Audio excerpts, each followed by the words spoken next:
नमस्कार, स्वागत है आपका आपके चैनल एडवेंचर एकेडमी पर। मैं हूं आपका होस्ट डी के मिश्रा और आज मैं बात करने जा रहा हूं अभी हाल ही में इंडिया ट्यूबरक्लोसिस रिपोर्ट 2020 यानी कि भारत की टीबी रिपोर्ट 2020 आ गई है। तो क्या क्या है ट्यूबरक्लोसिस यानी कि क्षय रोग के बारे में आपको समझने के लिए और क्या क्या इस रिपोर्ट में ऐसे बिंदु हैं जो आपकी आगामी परीक्षाओं के लिए बहुत इंपॉर्टेंट रहेंगे, तो एक एक चीज़ को समझेंगे।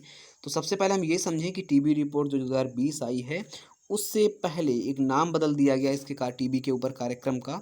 तो सबसे पहले मैं वही बताऊंगा आपको कि भारत सरकार ने राष्ट्रीय क्षय रोग नियंत्रण कार्यक्रम का नाम बदल करके हाल ही में जब ये रिपोर्ट आई है तभी राष्ट्रीय क्षय रोग उन्मूलन कार्यक्रम कर दिया है। तो कितना बदलाव है कि राष्ट्रीय क्षय रोग नियंत्रण कार्यक्रम से बदल करके राष्ट्रीय क्षय रोग उन्मूलन कार्यक्रम कर दिया गया। तो नियंत्रण को हटा करके उन्मूलन व्यवस्था को जोड़ दिया गया है। तो ये तो बात हो गई थोड़ा सा नामकरण बदलने की। अब बात करते हैं पूर्ण रूप से रिपोर्ट के ऊपर। तो रिपोर्ट आई है कि भारत में 2019 में जो नए मामले रहे हैं वो 24.04 लाख रहे हैं। यानी कि ट्यूबरक्लोसिस के 24.04 2019 में नए मामले आए हैं और 2018 की तुलना में टीबी की अधिसूचना में यानी कि टीबी के जो रोगी हैं उनकी वृद्धि 14% की हुई है। यानी कि बहुत बड़ी वृद्धि, 14% की वृद्धि काफ़ी बड़ी वृद्धि मानी जाएगी। 24.04 लाख नए मामलों में से 6,64,584 मामले, यानी कि जो आपको रेड में दिखाई दे रहा होगा, 6,64,584 मामले निजी हेल्थ केयर सेक्टर द्वारा रिपोर्ट में जारी किए गए हैं। तो जो ये निजी हेल्थ केयर जो कह सकते हैं सेक्टर है उसके द्वारा बताया गया कि 6,64,584 मामले हमारे संज्ञान में हैं। तो जो टोटल मामले रखे गए 2019 में वो 24.04 लाख रहे, जो 2018 की तुलना में 14% अधिक वृद्धि के साथ हैं।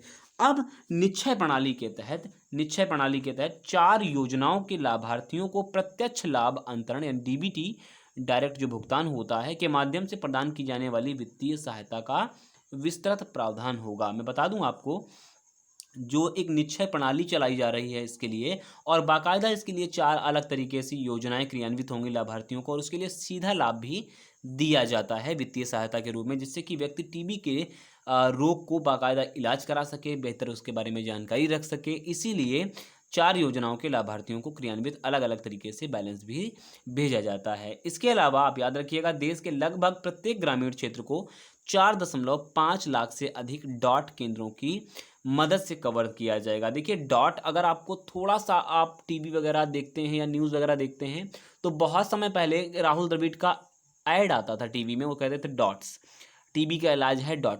तो वो डॉट्स वही डॉट्स हैं जहाँ ये डॉट्स का इलाज होता है, वो टीबी का ही इलाज करते हैं। डॉट्स का इलाज से वो मुफ्त होता है, बिल्कुल ठीक है। तो ग्रामीण क्षेत्रों को लगभग 4.5 से अधिक डॉट केंद्रों की मदद की जाएगी और डॉट केंद्र खोले जाएंगे ग्रामीण क्षेत्रों में। इससे लगभग क्या होगा, 4.5 लाख से अधिक डॉट केंद्र जब खोले जाएंगे तो लोगों को और अधिक लाभ मिल पाएगा टीबी उन्मूलन के दृष्टिकोण से। मैं आपको बता दूं, टीबी जो उन्मूलन का एक टारगेट रखा है सरकार ने, भारत सरकार ने 2025, ये कई बार एग्जामों में पूछा जा चुका है कि भारत ने टीबी यानी कि ट्यूबरक्लोसिस को या कह सकते हैं उन्मूलन के लिए अंतिम वर्ष कितना तय किया है। तो अंतिम वर्ष 2025 तय किया गया है, ठीक है। इसके अलावा अगर राज्य के प्रदर्शन की बात करें तो ये आपसे पूछा जाएगा, बार बार पूछा जाएगा।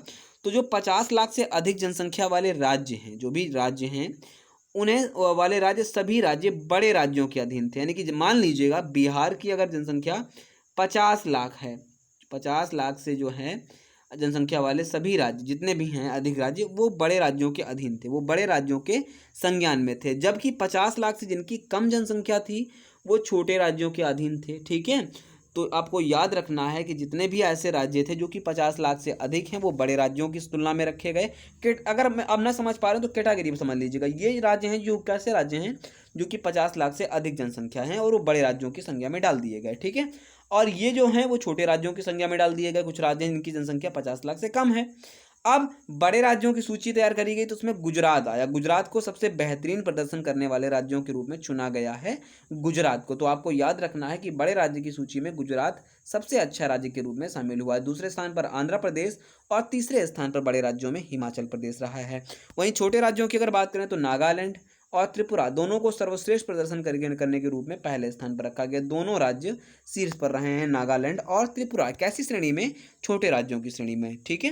केंद्र शासित प्रदेशों की अगर मैं बात करूं तो दादरा नगर हवेली, दमन व दीव को सर्वश्रेष्ठ प्रदर्शन के लिए केंद्र शासित राज्यों के रूप में सम्मानित किया गया है। तो आप याद रखिएगा कि दादरा नगर हवेली, दमन दीव को क्या किया गया है, केंद्र शासित राज्यों की सूची में डाल करके सम्मानित किया गया है, क्योंकि केंद्र शासित राज्य हैं और उनमें टीबी के लिए बेहतर क्रियान्वित काम किए जा रहे होंगे, इसीलिए उन्हें सम्मानित भी किया गया है। तो आपको इम्पोर्टेंट गुजरात और ये राज्य बहुत ज़्यादा रखना है और छोटे राज्यों में इन दोनों का नाम जरूर याद रखना है, ठीक है।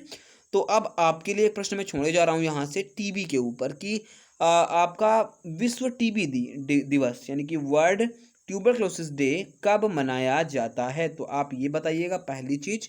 और दूसरी इंपॉर्टेंट चीज है कि जो टीबी होती है, ट्यूबरक्लोसिस होती है, वो किसके कारण होती है। तो ये दोनों चीजें आप मुझे जरूर बताइएगा, किसके कारण टीबी होती है और वर्ल्ड टीबी डे यानी कि वर्ल्ड ट्यूबरक्लोसिस डे कब मनाया जाता है। तो आई होप आपको जो आपकी भारत की जो टीबी रिपोर्ट 2020 आई है उसमें राज्यवार जो हिसाब किताब रहा वो जरूर आपको समझ में आया होगा। और जो नाम बदला गया है ये आपके लिए बहुत इंपॉर्टेंट रहेगा। तो आई होप आपको वीडियो पसंद आया होगा। अच्छा लगे तो वीडियो को लाइक करें, शेयर करें, कमेंट करें और चैनल को सब्सक्राइब करना ना भूलें। बने रहें हमारे साथ। नमस्कार।